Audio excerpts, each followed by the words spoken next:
wabarakatuh. Saya dengan Bidan Nuriyah Arma, asisten KEP dari Institut Kesehatan Helvetia Medan. Saya akan membahas tentang passenger. Ya, passenger adalah salah satu dari faktor yang mempengaruhi pada persalinan.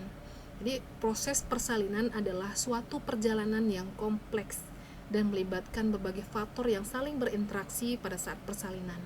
Salah satu faktor utama yang mempengaruhi proses ini adalah passenger, ya, atau bisa juga disebut dengan bayi yang akan dilahirkan. Nah, pentingnya memahami bagaimana bayi mempengaruhi persalinan ini dapat membantu proses persalinan, dapat membantu calon ibu, dapat membantu bidan dalam mempersiapkan dan mengelola proses persalinan dengan lebih baik. Nah, passenger ini terdiri dari 3, ya. Yang pertama itu adalah janin, yang kedua plasenta, dan yang ketiga adalah air ketuban. Nah, kita bahas pertama sekali adalah janin. Nah, janin itu nanti ada ukuran janin, presentasi dan posisi janin, kemudian postur janin. Nah, pada ukuran janin, ya, yang kita lihat itu adalah ukuran berat bayi. Nah, berat bayi yang normal dianggap normal itu saat biasanya berkisar 2.500 gram sampai 4.000 gram, ya. Kemudian ada bayi makrosomia, ya, tadi bayi normal, kemudian ada bayi makrosomia. Nah, makrosomia ini atau bayi besar. Bayi yang besar ini dengan berat lebih dari 4 kg, ya, ini dikategorikan dengan bayi makrosomia. Nah, persalinan dengan bayi makrosomia dapat menimbulkan tantangan sendiri seperti berisiko distosia bahu, ya, di mana bahu bayi itu bisa tersangkut, ya, di belakang tulang panggul ibu. Nah, ini yang membuat persalinan lebih sulit dan beresiko. Kemudian setelah bayi normal, berat bayi normal, makrosomia, ada berat bayi dengan beratnya rendah saat lahir, ya, atau BBLR. Nah, bayi dengan berat lahir kurang dari 2,5 kg atau 2.500 gram, nah ini dianggap sebagai BBLR. Meskipun bayi lebih kecil, mungkin lebih mudah dilahirkan, ya, mereka juga lebih rentan terhadap masalah kesehatan setelah lahir. Nah, seperti kesulitan dalam mengatur suhu tubuh dan gula darah karena kurangnya berat bayi. Nah, tadi berat bayi, yang kedua itu panjang bayi. Panjang normalnya bayi itu 48 sampai 53 cm. Panjang bayi menjadi masalah utama dalam persalinan, tetapi bisa menjadi pertimbangan jika dikombinasikan dengan faktor lain seperti berat bayi dan ukuran kepala. Kemudian bayi dengan panjang yang ekstrem, ya, bayi yang sangat panjang dan yang sangat pendek ini bisa menghadapi tantangan yang berbeda. Bayi yang sangat panjang ini mungkin akan mengalami kesulitan dalam beradaptasi dengan posisi optimal untuk lahir. Sementara bayi yang sangat pendek ini mungkin mengalami masalah kesehatan terkait pertumbuhan. Selanjutnya yang ketiga adalah ukuran kepala. Ada lingkar kepala normal, kepala besar, kepala kecil, ya. Nah, lingkar kepala normal itu ukurannya 32 hingga 36 cm. Kemudian kepala yang besar atau disebut dengan makrosefali. Nah, kepala bayi yang lebih besar ini rata-rata dapat membuat proses persalinan lebih sulit. Ini dapat menyebabkan kesulitan dalam melewati jalan lahir. Kemudian kepala bayi yang besar ini meningkatkan resiko persalinan yang lama, ya. Kemudian juga beresiko mengalami trauma kelahiran dan kebutuhan akan intervensi seperti forceps atau vakum, bahkan operasi sesar ini bisa dilakukan pada kepala bayi yang lebih besar. Kemudian yang ketiga adalah kepala kecil, mikrosefali. Nah, Kepala yang lebih kecil dari rata-rata mungkin tidak menghadirkan masalah besar dalam proses persalinan, tetapi ini bisa menunjukkan adanya kondisi kesehatan tertentu yang perlu mendapat perhatian khusus dan lebih lanjut setelah lahir. Karena ini adalah hal yang tidak normal apabila kepalanya kecil gitu ya. Nah, kemudian yang keempat, proporsi tubuh bayi. Nah, proporsi ideal itu proporsi tubuh yang seimbang antara kepala dan anggota tubuh lainnya, ya. Kalau proporsinya ideal, ini lebih mudah, ya, memudahkan proses persalinan. Nah, ada proporsi yang tidak seimbang, ya. Jika bayi memiliki proporsi tubuh yang tidak seimbang, misalnya kepala jauh lebih besar dibandingkan dengan tubuh, nah ini dapat mempengaruhi jalannya persalinan, ya. Nah, bayi dengan proporsi tubuh yang tidak seimbang mungkin memerlukan perhatian khusus selama persalinan. Kemudian pengaruh dari ukuran bayi pada persalinan ini akan mempengaruhi durasi persalinan. Bayi yang lebih besar biasanya membutuhkan waktu yang lebih lama untuk dilahirkan karena perjalanan mereka melewati jalan lahir itu lebih sulit, ya. Itu bayi yang lebih besar. Nah, kemudian pada kebutuhan intervensi, bayi dengan ukuran yang ekstrim, baik terlalu besar ataupun terlalu kecil, ini mungkin memerlukan intervensi medis seperti induksi persalinan, penggunaan forceps atau vakum, atau operasi sesar. Ini untuk memastikan bahwa ibu atau bayi dapat lahir dengan aman. Kemudian yang ketiga, risiko komplikasi. Nah, ukuran bayi ini mempengaruhi pada persalinan. Bayi yang besar ini resikonya lebih tinggi untuk mengalami komplikasi seperti distosia bahu. Sementara bayi yang kecil ini mungkin lebih rentan terhadap masalah kesehatannya setelah lahir.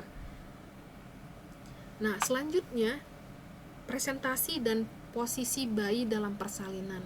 Nah, presentasi ini penting juga selain dari ukuran bayi tadi, ya.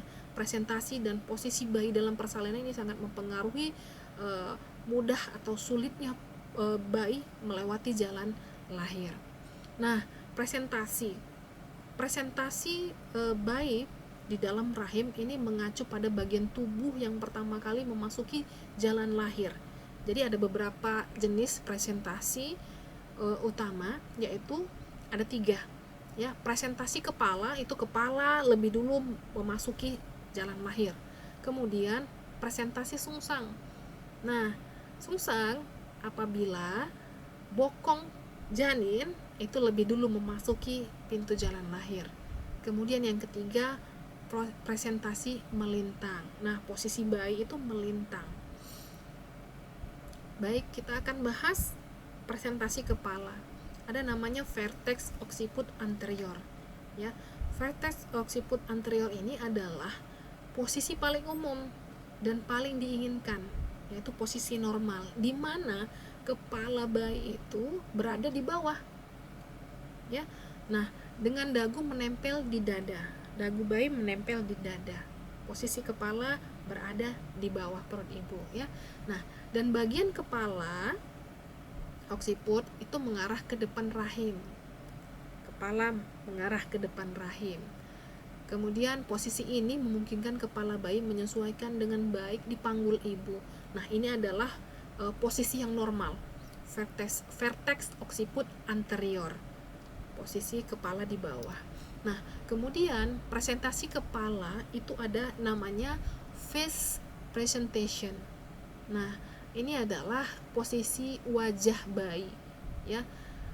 Dalam posisi ini wajah bayi itu muncul, bagian pertama yang muncul, ya. Kalau tadi bagian puncak kepala, ya. Nah, yang kedua ini adalah wajah bayi yang pertama kali muncul.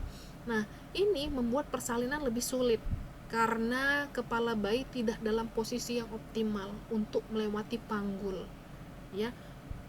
Wajah berada di posisi yang paling dasar. Selanjutnya yang ketiga ada brow presentation, ya, bagian dahi. Nah, bagian dahi bayi adalah yang pertama kali muncul, itu brow presentation, ya, dahinya yang pertama kali muncul. Nah,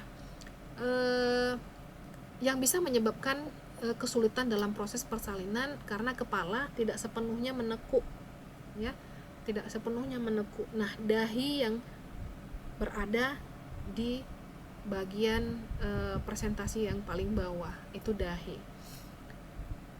Nah, selain presentasi kepala, itu tadi presentasi kepala. Selanjutnya adalah presentasi sungsang. Presentasi sungsang ini juga ada beberapa, ya, bokong, ya. Ada yang namanya, yang pertama itu Frank Bridge. Bokong bayi mengarah ke jalan lahir. Bokong bayi mengarah ke jalan lahir dengan kaki terlentang ke atas di depan tubuh. Jadi kedua kaki itu berada di depan tubuh janin. Nah, ini adalah jenis sungsang yang paling umum, yang paling normal, ya, yang bisa dilaksanakan persalinan normal. Ini Frank Bridge, bokong bayi sempurna, ya.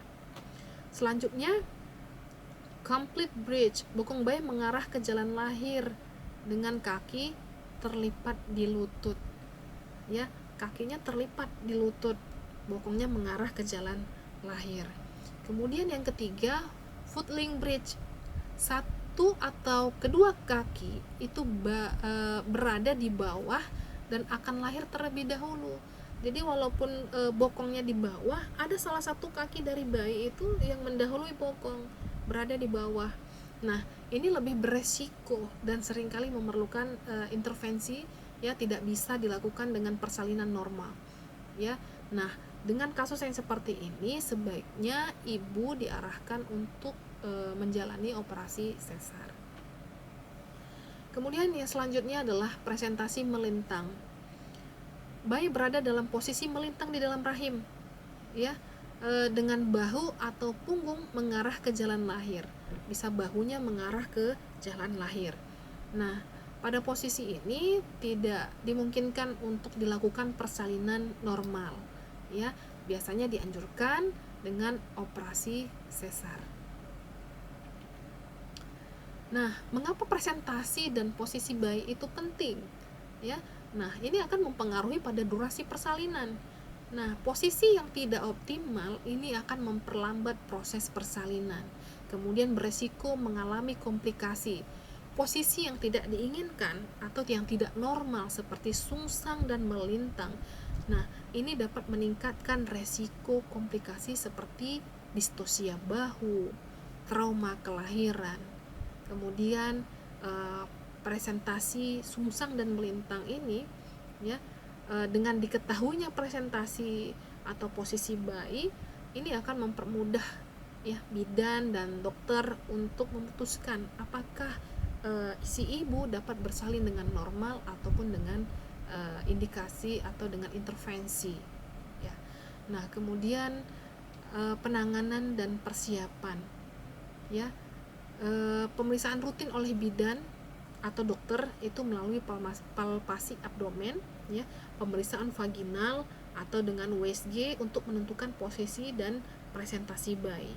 Kemudian bisa dengan rotasi manual, ya. Nah, dalam beberapa kasus ada dokter atau bidan yang mungkin akan mencoba memutar posisi bayi ke posisi yang lebih optimal, ya, dengan melalui prosedur yang disebut dengan external cephalic version. Nah, ini harus dengan tenaga yang sudah terlatih, ya. Kemudian strategi persalinan. Jika bayi berada dalam presentasi atau posisi yang tidak optimal, contohnya tadi posisi sungsang dan melintang, nah, ini tim tenaga kesehatan akan merencanakan strategi persalinan yang tepat untuk kemungkinan jenis pertolongan persalinannya normal atau sesar. Nah, itu janin, ya. Janin kita tadi dari ukuran janin, presentasi janin, ya. Nah, selanjutnya salah satu dari passenger itu adalah selain janin ada plasenta, Nah, kita akan bahas tentang plasenta. Nah, fungsi plasenta itu ada beberapa. Yang pertama itu adalah pertukaran gas. Nah, jadi plasenta ini berfungsi sebagai paru-parunya janin. Nah, dengan mengalirkan oksigen dari darah ibu ya ke darah janin, itu mengeluarkan karbon dioksida dari janin ke ibu. Nah, itu salah satu fungsi plasenta, yaitu pertukaran gas ya. Kemudian yang kedua itu sebagai nutrisi. Nah, plasenta itu mengalirkan nutrisi penting seperti glukosa, asam amino, dan lemak dari ibu ke janin. Nah, ini yang diperlukan untuk pertumbuhan dan perkembangan janin. Nah, fungsi plasenta yang ketiga adalah pembuangan limbah. Nah, plasenta ini membantu membuang produk limbah ya dari janin seperti urea dan bilirubin, itu dari janin dibuang ke darah ibu untuk diekskresikan oleh ibu. Nah, kemudian selanjutnya fungsi plasenta itu proteksi imun. Ya, plasenta mengalirkan antibodi dari ibu ke janin dan memberikan kekebalan pasif terhadap beberapa penyakit selama beberapa bulan pertama kehidupan bayi.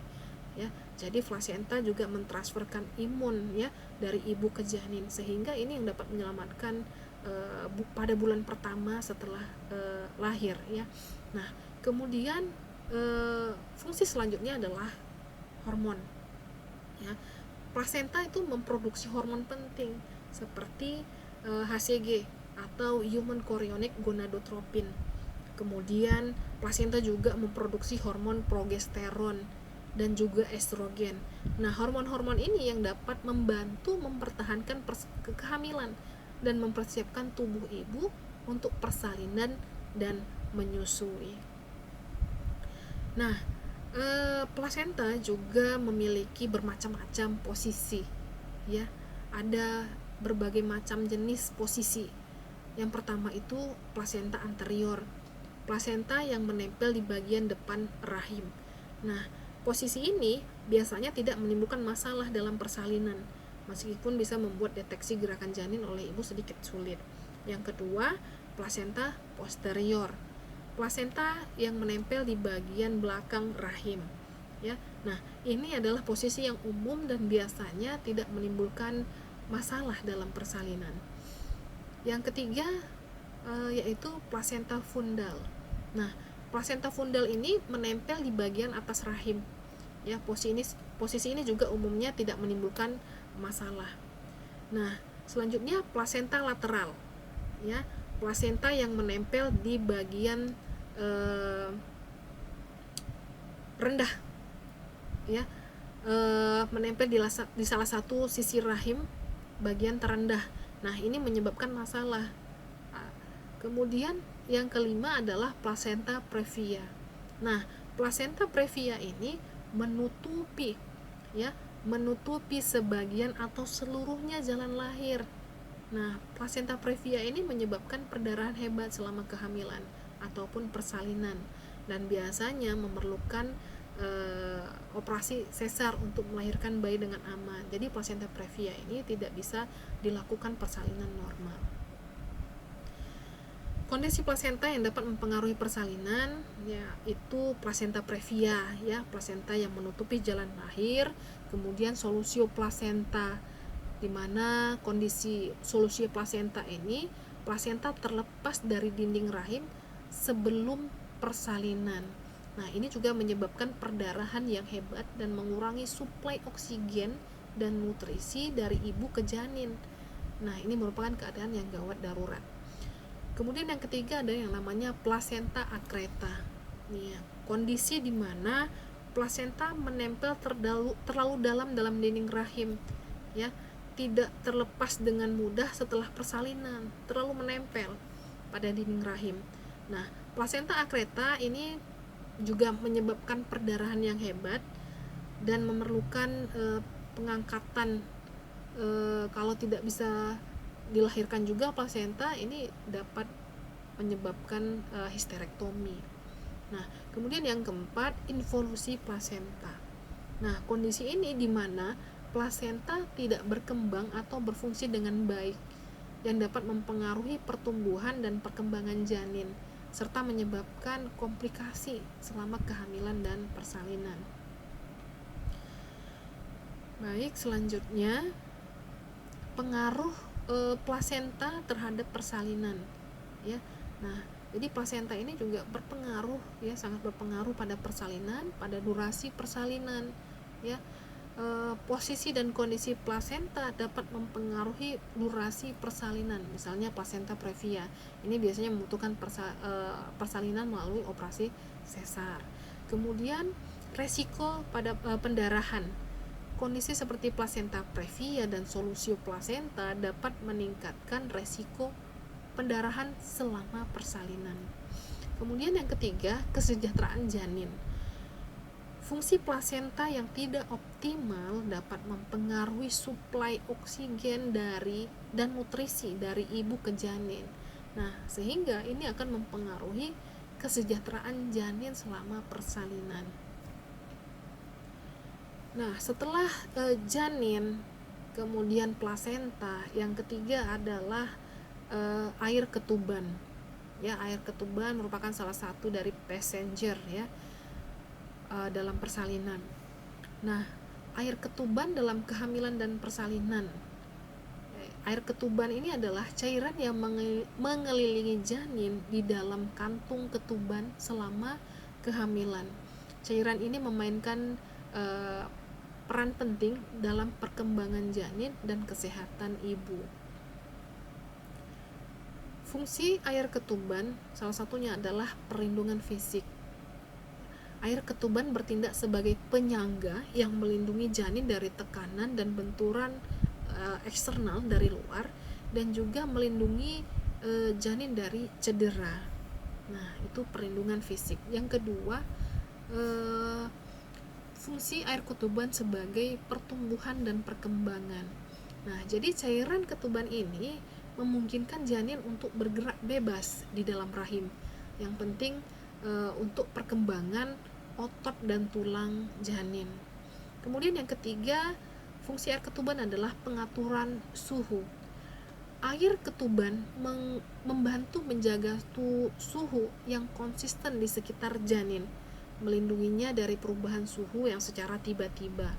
Nah, kemudian fungsi selanjutnya adalah sebagai pencegahan infeksi. Nah, cairan ketuban yang mengandung antibodi dan faktor kekebalan tubuh lainnya yang dapat membantu melindungi janin dari infeksi. Kemudian fungsi ketuban itu sebagai penyediaan nutrisi.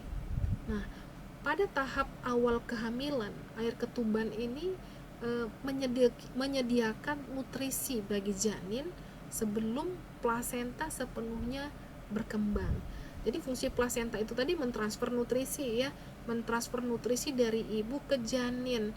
Nah, sebelum plasenta tumbuh dan berkembang, nah, penyediaan nutrisi itu diambil alih oleh air ketuban, gitu. Nah, fungsi air ketuban pada persalinan. Yang pertama itu sebagai pelumas alami. Nah, mengurangi gesekan. Air ketuban membantu mengurangi gesekan antara janin dan jalan lahir, membuat perjalanan janin itu melalui kanal kelahiran lebih mudah dan mengurangi resiko trauma pada kulit dan jaringan janin serta si ibu. Jadi mengurangi gesekan sebagai pelumas yang alami. Kemudian fungsi air ketuban ini juga sebagai bantalan untuk janin, ya, sebagai perlindungan. Jadi pada saat persalinan itu ibu mengalami kontraksi rahim yang kuat, ya. Nah, pada saat kontraksi, air ketuban ini bertindak sebagai bantalan, ya, sebagai yang melindungi janin dari tekanan langsung dari kontraksi dan kemungkinan cedera yang disebabkan oleh kontraksi tersebut. Nah, kemudian fungsi lainnya adalah mempertahankan ruang dalam rahim, ya. Cairan ketuban ini membantu mempertahankan ruang dalam rahim, ya, memungkinkan janin untuk bergerak, berputar ke posisi optimal untuk kelahiran. Nah, biasanya kepala di bawah dan menghadap ke belakang itu adalah posisi yang optimal. Selanjutnya, membantu pembukaan serviks, ya. Nah, selama kontraksi, kantung ketuban itu yang utuh itu memberi tekanan yang merata pada serviks, ya. Nah, jadi cairan ketuban ini membantu proses pembukaan, ya, proses dilatasi dan penipisan serviks. Nah, yang penting untuk kemajuan persalinan. Jadi kalau ketubannya sudah pecah dini, nah ini akan mempengaruhi durasi persalinan. Nah, kemudian indikator kesejahteraan janin. Indikator ini bisa dilihat dari cairan ketuban, ya. Mengamati kondisi air ketuban dari warna dan jumlah air ketuban yang keluar saat pecahnya ketuban, ini dapat memberikan informasi penting mengenai kesejahteraan janin. Cairan yang jernih dan tidak berbau ini biasanya menunjukkan janin yang sehat. Sementara cairan yang berwarna hijau, coklat ini dapat menunjukkan adanya mekonium atau tinja pertama janin. Nah, ini yang bisa menjadi tanda stres pada janin. Kemudian air ketuban ini melindungi dari infeksi, ya. Membran ketuban yang utuh ini membantu melindungi janin dari infeksi selama persalinan. Ketuban yang pecah terlalu dini ini dapat meningkatkan resiko infeksi bagi ibu dan janin. Kemudian komposisi air ketuban. Komponen utamanya adalah berisi air, ya. Air ketuban itu komponen utamanya adalah air. Kemudian elektrolit seperti natrium, kalium, dan klorida. Kemudian komposisi lainnya adalah protein dan karbohidrat. Nah, ini protein dan karbohidrat ini yang membantu pertumbuhan dan perkembangan janin selama kehamilan. Kemudian di dalamnya juga komposisinya itu ada sel-sel janin, ya, sel-sel kulit dan sel-sel lain dari janin yang mengelupas ke dalam cairan. Nah, kemudian mengandung hormon dan enzim. Hormon dan enzim ini yang berperan dalam perkembangan janin dan persalinan. Kemudian volume air ketuban itu bisa berubah selama kehamilan. Dengan puncaknya itu sekitar 800 sampai 1000 ml pada usia kehamilan 34 sampai 36 minggu. Nah, setelah itu volumenya cenderung menurun sedikit demi sedikit menjelang ke persalinan. Nah, kondisi yang berhubungan dengan air ketuban itu ada yang satu polihidramnion, ya. Nah, polihidramnion ini kondisi di mana terdapat terlalu banyak air ketuban, itu lebih dari 2000 ml. Nah, ini bisa disebabkan oleh berbagai faktor, misalnya termasuk ibu dengan diabetes, ibu dengan infeksi atau kelainan janin, ya. Polihidramnion ini dapat menyebabkan komplikasi seperti kelahiran prematur, kemudian masalah pada pernapasan, kemudian persalinan yang lama. Nah, itu polihidramnion. Yang kedua adalah oligohidramnion. Nah, sebaliknya, ini kondisi di mana air ketuban itu terlalu sedikit, kurang dari 500 ml pada usia kehamilan 32 sampai 36 minggu. Nah, ini bisa disebabkan oleh masalah dengan plasenta, pecahnya selaput ketuban atau kelainan pada janin. Oligohidramnion ini dapat menyebabkan pertumbuhan janin yang terhambat, persalinan yang sulit, kemudian peningkatan risiko kompresi pada tali pusatnya. Nah, kemudian kondisi lainnya adalah air ketuban pecah dini atau KPD. Kondisi ini, ya, di mana kantung ketuban itu pecah sebelum waktunya, pecah sebelum persalinan dimulai. Nah, jika ini terjadi sebelum usia kehamilan 37 minggu, KPD ini disebut pecahnya ketuban sebelum waktunya, ya. Ini dapat meningkatkan risiko infeksi dan juga kelahiran dengan prematur. Baik, itu saja mungkin yang bisa saya jelaskan. Passenger itu tadi ada 3 poin komponen utama, yaitu ukuran, kemudian plasenta, dan yang ketiga itu adalah air ketuban. Nah, ini akan mempengaruhi, ketiga ini akan mempengaruhi bidan dalam membuat suatu keputusan, ya, apakah pasien dapat dilakukan persalinan dengan normal atau dengan intervensi. Baik, itu saja. Saya Bidan Nuriyah Arma, SSTM KEP. Billahi taufiq wal hidayah. Assalamualaikum warahmatullahi wabarakatuh. Halo sobi-sobi, nantikan pelajaran-pelajaran selanjutnya. Jangan lupa subscribe, like, komen, dan share, serta aktifkan tanda loncengnya ya. Thank you.